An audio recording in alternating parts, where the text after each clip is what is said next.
यो परिवर्तनको लागि बालन सरकारलाई सजिलो हुने पनि छैन। हाम्रो देशको जति पनि युनिभर्सिटी र कलेजहरूमा जुन पार्टीबद्ध स्टुडेन्ट युनियनहरू छन् उनीहरूको खारेज गर्नु।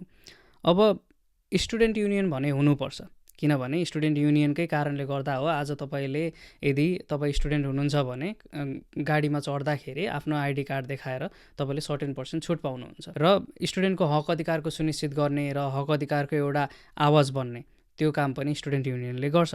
तर हाम्रो देशमा चाहिँ राजनीतिकरण भएको स्टुडेन्ट युनियनहरू पहिलादेखि नै इस्टाब्लिस भएको हुनाले त्यहाँ एकदमै धेरै उग्रता चाहिँ देखिन्छ र यही उग्रतालाई चाहिँ कम गर्नुपर्छ र छानबिन गरेर त्यसलाई फाल्नु पनि पर्छ। तर स्टुडेन्ट युनियनहरूलाई कम्प्लिटली एन्ड गर्नु भने हुँदैन, किनभने यो स्टुडेन्टहरूको फेभरमा भएको कुरा हो। यसलाई पोलिटिसाइज हुन दिनु हुँदैन, तर स्टुडेन्ट युनियनलाई चाहिँ रहन दिनुपर्छ। त्यसै गरी हाम्रो देशका वर्कर युनियन, वुमेन्स युनियन जति लगायतका युनियनहरू छन् उनीहरूलाई पनि प्रोटेक्ट गर्नुपर्छ। यी युनियनहरूबाट पोलिटिकल पार्टीहरूको जति पनि उनीहरूको इन्फ्लुएन्स छ त्यसलाई हटाउनको लागि सरकारले केही प्रयास गर्न सक्छ, तर युनियनलाई कम्प्लिटली खारेज भन्ने गर्नु हुँदैन। यो असंवैधानिक हो पहिलो, र दोस्रो यदि वर्कर युनियनहरूलाई पनि खारेज गर्ने हो भने भोलिको दिनमा एलिट क्यापिटलिस्ट क्लासले चाहिँ जब वर्कर क्लासलाई दमन गर्छ त्यसको लागि आवाज भनेर अगाडि को आउँछ? त्यसको लागि वर्करहरू युनाइटेड भएर त्यो दमनको विरुद्ध बोल्नको लागि कसरी अगाडि आउँछन्?